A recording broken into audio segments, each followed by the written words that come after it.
शिक्षकଙ୍କ परे एबे हॉस्पिटल रे बुला कुकुरंकु तड़िबे डाक्तर।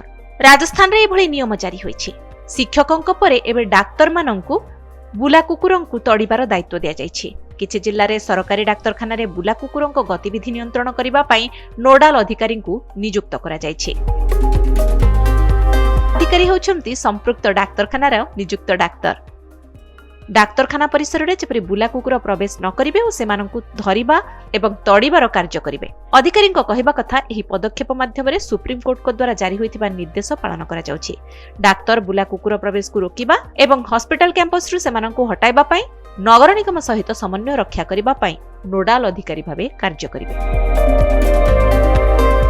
एही निर्देश वर्तमान जोधपुर प्रतापनगर हॉस्पिटल और मैंडोर सैटेलाइट हॉस्पिटल एवं जैसलमेर जवाहर हॉस्पिटल रे लागू करा जायछि। रोगी और कर्मचारी सुरक्षा एवं परिच्छन्नता बजाय रखिबा पई डाक्तरखाना परिसर रे बुला कुकुर प्रवेश न करिबा पई डाक्तर माननकु दायित्व दिया जायछि। कलेक्टर अध्यक्षता रे अनुष्ठित बैठक रे नोडाल अधिकारी को नियुक्त करा जायछि। निर्देशनामा रे स्पष्ट भाबरे लिखा जायछि कुकुर माननकु हटाइबा पई जणे नोडाल अधिकारी को नियुक्त करा जाउछि। जोधपुर और जैसलमेर रो 3टी हॉस्पिटल को ही निर्देशनामा जारी होइछि। एसबु हॉस्पिटल रे नियोजित डाक्तर माननकु बुला कुकुरंक प्रवेश को रोकिबा पई नोडाल अधिकारी को नियुक्त करा जिबा सह कड़ा निर्देश दिया जायछि। जोधपुर प्रतापनगर हॉस्पिटल रे 3 जण वरिष्ठ डाक्तर को नोडाल अधिकारी भाबे नियुक्त करा जायछि।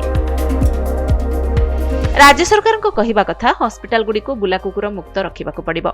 निर्देश अनुसार डाक्तर को नोडाल अधिकारी भाबे नियुक्त करा जायछि। कुकुर माने जेपरि हॉस्पिटल परिसर रे प्रवेश न करिवे एहा तांकर बड़ दायित्व। हॉस्पिटल फाटक मध्य बंद रखिबा को पड़िबो। कुकुर माने जेपरि हॉस्पिटल कैंपस रे प्रवेश न करिवे एथिपई सेमानंकु सजाग रहिबाको पड़िबो। जदि हॉस्पिटल परिसर रे बुला कुकुरंक संख्या वृद्धि पाए ताहेले नोडाल अधिकारी पीएमओ तथा पौर परिषद दल सहित जोगाजोग करी सेमानंकु सुरक्षित भाबरे धरी बाहर करिवे। ब्यूरो रिपोर्ट कनक डिजिटल।